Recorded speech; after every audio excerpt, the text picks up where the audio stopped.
ada bahasa yang dianggap bahwa yang tidak pantas diucapkan oleh mantan presiden tentang bahwa pengkhianat segala macam.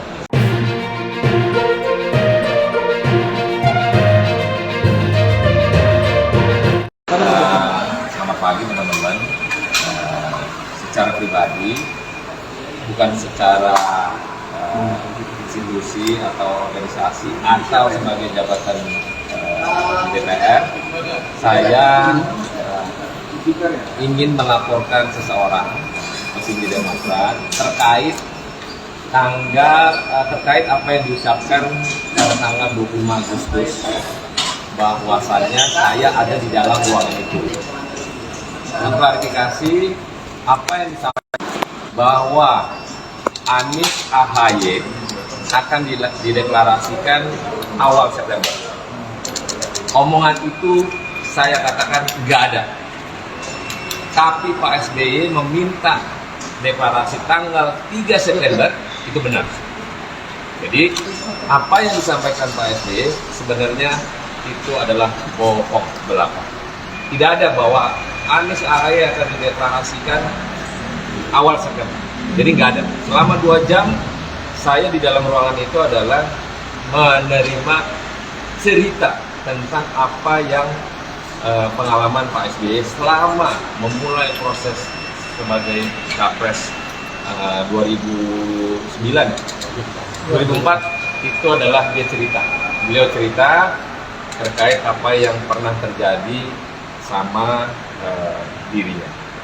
Jadi kenapa saya akhirnya memiliki secara pribadi mau melaporkan, tapi tadi saya di jalan menelepon ketua umum bahwa saya akan melakukan pelaporan, tapi Pak Surya memerintahkan kepada saya untuk tidak boleh melaporkan yang bersangkutan.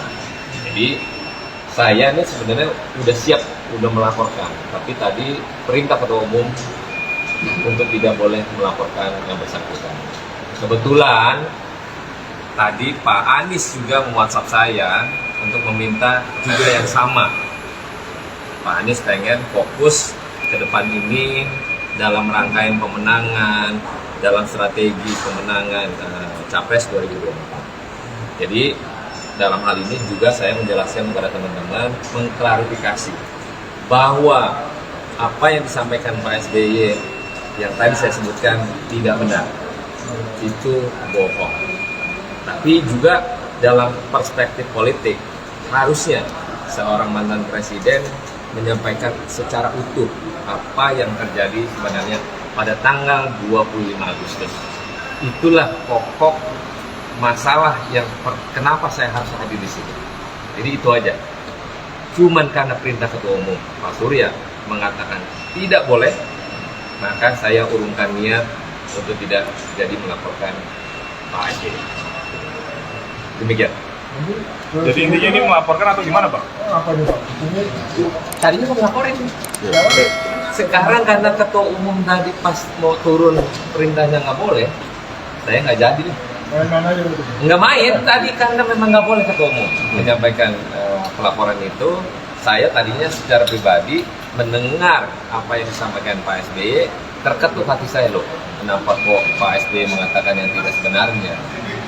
Tapi saya mesti klarifikasi karena saya di dalam ruangan itu selama 2 jam menerima cerita tentang proses Pak SBY waktu 2004. Jadi itu teman-teman, saya mengklarifikasi karena perintah ketua umum tidak boleh melaporkan, saya urungkan niat untuk tidak jadi melaporkan Pak SBY.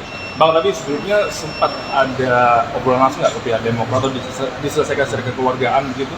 Enggak, saya belum komunikasi. Saya secara pribadi saya lapor waktu ke Jakarta Surabaya bahwa saya akan melaporkan Pak SBY karena Pak SBY menginformasikan kepada ruang publik itu tidak benar.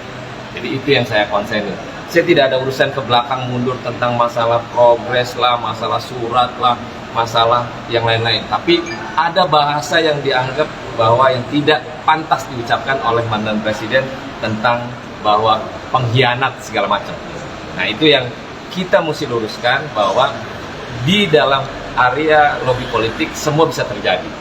Contoh, kalau orang mau nikah, undangan sudah disebar, tiba-tiba di hari H batal, itu kan normal saja.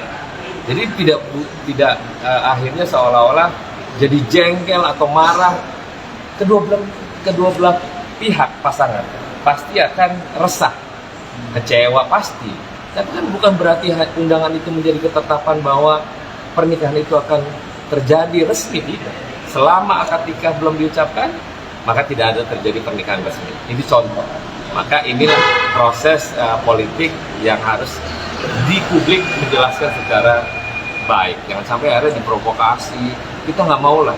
Nasdem itu Pak Surya, hatinya tidak ada punya niatan menjadi pengkhianat. Tidak ada dalam mukanya.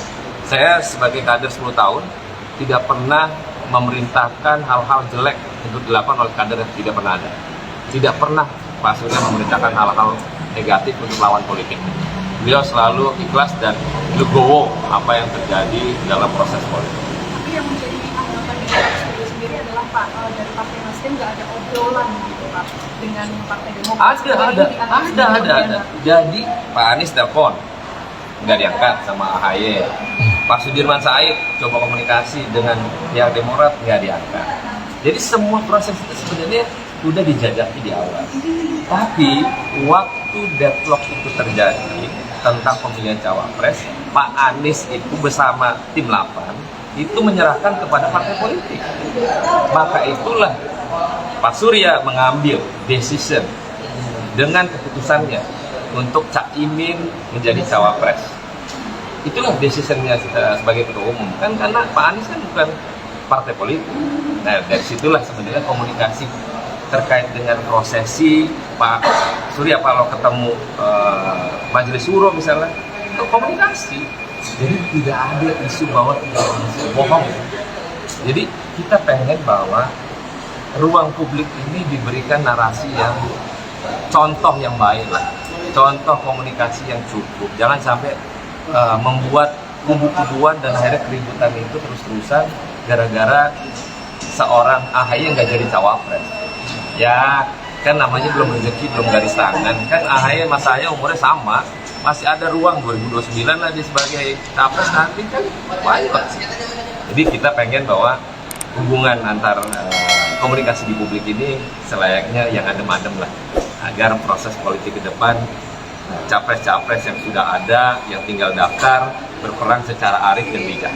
Begitu. Apakah ada keinginan dari Mas Surya Paloh untuk bertemu dengan Pak Presiden? Dengan senang hati. Kapan aja Pak Surya mau ketemu dengan Bu Mega lah, dengan Pak SBY, toh terakhir ketemu Pak Presiden, baik-baik aja. Namanya perbedaan politik kalau kata Pak Presiden itu biasa.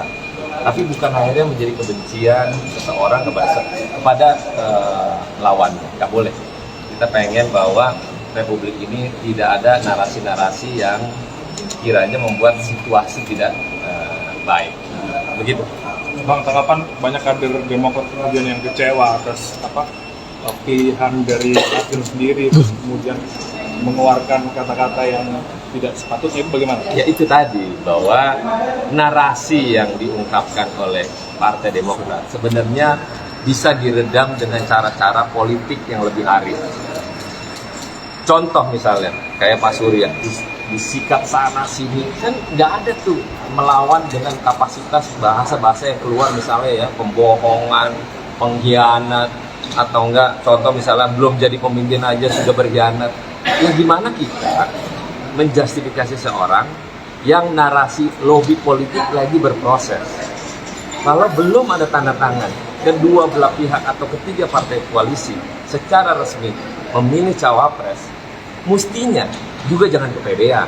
Kita kan harus ya bismillah lah. Kalau garis tangannya AHY akan menjadi cawapres kemarin, dia akan tidak akan lari.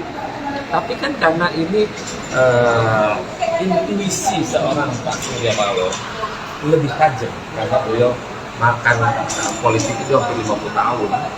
Jadi kita berharap bahwa jangan ungkapkan narasi-narasi yang akhirnya memprovokasi masyarakat atas kebencian yang tidak berdasar. Begitu. Oke? Undang-undang ITE. Tapi mengurungkan niat karena tadi pas mau turun Pak Surya mengatakan sudah kau nggak boleh melaporkan seseorang, sudah kau balik kantor. Berarti penegasan lagi aja Pak, pengkhianatan itu nggak ada? Nggak ada. Kan normal lah, politik kan berbeda pandangan, berbeda lobby, berproses itu kan semua berjalan sampai titik daftar capres cawapres nanti. Jadi semua itu masih dinamis. Jadi demikian, terima kasih teman-teman. Baik, terima kasih.